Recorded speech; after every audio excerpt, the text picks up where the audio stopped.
मेरा प्रश्न जो था वो आउटसोर्सिंग के पे कार्यरत जो हमारे लोग हैं उनको लेकर के था कि उनके शैक्षिक आधार पे और उनकी जो तकनीकी योग्यता है उसके आधार पे क्या सरकार उनका जो मानदेय है उसको देगी और क्या कोई इस तरीके की योजना बना रही है।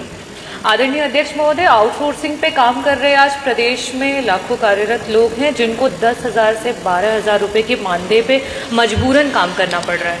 साथ ही साथ उन लोगों के काम का जो समय है वो भी कोई निर्धारित नहीं होता है। उनका जो एनवायरनमेंट है और ख़ास करके जो महिलाएं हैं जो कर्मचारी आउटसोर्सिंग पे है उनका कहीं ना कहीं प्रत्येक दिन शोषण हो रहा है। टेंडर कंपनियां जो हैं उनके साथ जो है करप्शन करके उनका आए दिन शोषण कर रही है और इसी वजह से क्योंकि ये आउटसोर्सिंग कर्मचारी अस्थायी हैं, 3 साल के बाद उनका कोई ठिकाना सरकार नहीं दे रही है और इसकी वजह से उनके भी माध्यम से करप्शन जो है वो धीरे धीरे बढ़ता ही चला जा रहा है।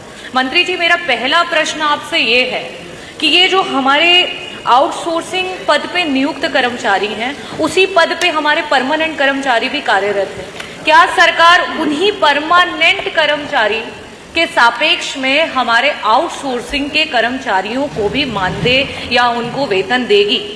मेरा दूसरा प्रश्न ये है कि आज सरकार ने ग्रुप सी और ग्रुप डी प्रत्येक विभाग, हमारे आदरणीय स्वास्थ्य मंत्री जी भी बैठे हुए हैं, प्रत्येक विभाग में रोक लगा दी है और अगर हम डेटा देखें तो कुल स्वीकृत पद के सापेक्ष में आज जितने लोग कार्यरत हैं उसमें से 30% लोग जो हैं वो दलित से आते हैं और 70% ऐसे लोग हैं जो ओबीसी वर्ग से आते हैं, पिछड़े वर्ग से आते हैं।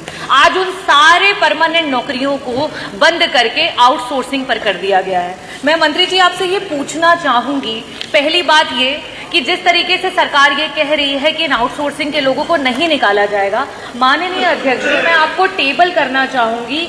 अभी जो है पावर कॉर्पोरेशन के द्वारा दिसंबर में 2025 में एक चिट्ठी जारी की गई है जिसमें 78,000 लोगों को जो आउटसोर्सिंग पे काम कर रहे थे उनको निकालने की बात की गई है। मंत्री जी, मैं आपका इस पे ध्यान आकर्षित करना चाहूंगी और जवाब की अपेक्षा करती हूँ कि 78,000 लोग कहाँ जाएंगे जिन्हें आप नौकरी से निकालने की बात कर रहे हैं। और लास्ट में ये पूछना चाहूंगी कि क्या सरकार 3 साल जिन्होंने आउटसोर्सिंग पे काम कर लिया उन्हें परमानेंट करने पे विचार करेगी? बहुत बहुत धन्यवाद अध्यक्ष। माननीय मंत्री जी।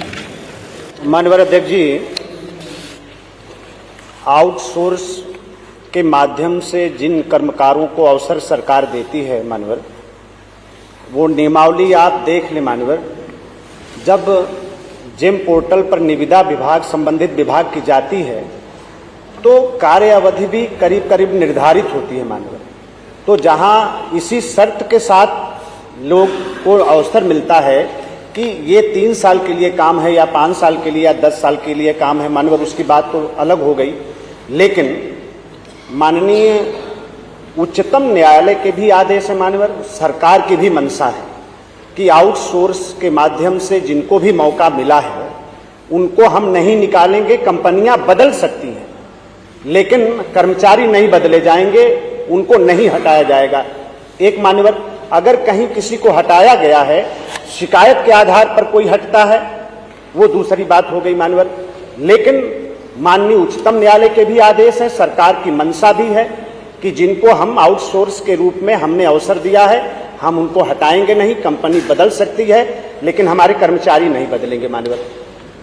और जहां तक ग्रुप डी और ग्रुप सी की बात माननीय सदस्य ने कहा है मानवर, ये 2009 के आदेश हैं, ये भारतीय जनता पार्टी की सरकार के आदेश नहीं है माननीय। ये 2009 में तत्कालीन सरकार ने जो निर्णय लिया और उसके बाद 2013 में जो निर्णय हुआ, 2016 में जो निर्णय हुआ मानवर, उसके आधार पर हम आगे बढ़ रहे हैं।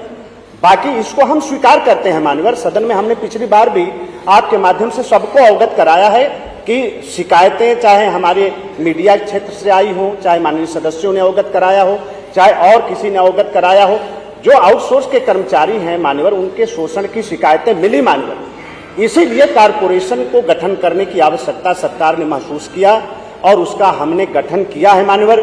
कमेटियां बन गई हैं मानवर और उसकी मीटिंगें भी शुरू हो गई हैं मानवर। आने वाले समय में ये तमाम शिकायतों को हम दूर करेंगे मान्यवर, कोई अवसर हम नहीं देंगे। सरकार पूरी तरीके से अपने आउटसोर्स के कर्मचारियों के प्रति संवेदनशील है, हम उसका कोई अहित नहीं होने देंगे।